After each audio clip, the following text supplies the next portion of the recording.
Hi, I'm Chuck Butler, and I'm from Monster Tracks Original Music here in Philadelphia. We're at Baker Sound Studios, where I produce original music for radio, film, and television commercials. And this is my Fingerworks eye gesture number pad that I use to control my Macintosh. The software that I use is running on a Macintosh, and this is Digital Performer. And this program allows me to record and edit audio and record and edit MIDI information, which allows me to control synthesizers and create music productions within the computer. So the way that would normally happen is, I might start with something like a drum groove, and that's recorded by adding MIDI information. So I'm going to go to a track that has a drum part recorded on it, and that just looks like a MIDI event like this that you see right here, which is just a solid line.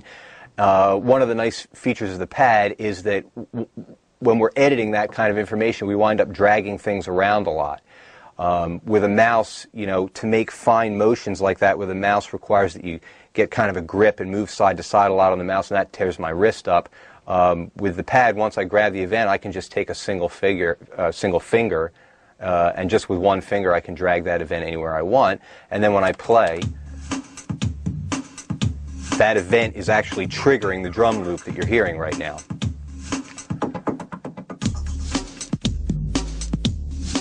With a mouse, you can only drag so far before you run out of room and have to start over again with where you're dragging. And with the pad, I can just go on and on forever, and not have to worry about starting over again with my drag.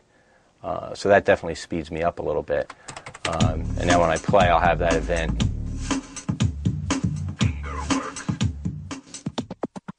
Other things that we do in audio, obviously, are we have the ability to mix the different levels of things. So, for example, the loop that I've been playing, that we've been listening to, if I play back that loop, that's coming up on a channel over here, and you can see the meters jumping up and down. And I can grab that fader and drag that to any level that I want. And what's neat is I can do that just like if I was doing it on a real mixing board, like in the old days when we had a big mixing board in this room, and I would reach down and grab a fader and move it up and down. Now I can literally do that just the way I did it with my hardware mixing console. And this is something that's very, very difficult with a mouse, because you're not moving left to right, you're actually moving up and down. Before I had the pad, I had gotten to a point where I was having, in my right wrist, I was having excruciating pain every day, to the point where I was afraid that if it continued much longer, I wouldn't be able to play the piano anymore. And that's just not acceptable for me, because that's how I make my living. And so that was the big motivation for me, to figure out some way to control this computer and do my computer work and not destroy my piano playing career. And that's what the gesture pad did for me, because it takes all that tension out of the wrist and it allows me to do all the work that I want to do. And since I started using it, number one, I've had no further problem with my wrist. And I had gone to doctors, and they were recommending all kinds of different things for me to try and exercises, and none of it was working.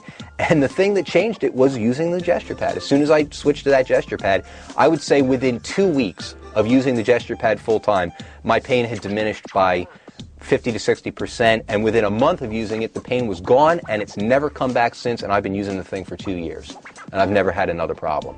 And that's all great, and when you add on top of that the fact that you've got all these other advantages, particularly that I've discovered doing the audio work that I do, with all these other advantages, it just makes the pad a no-brainer for me. It's a complete no-brainer.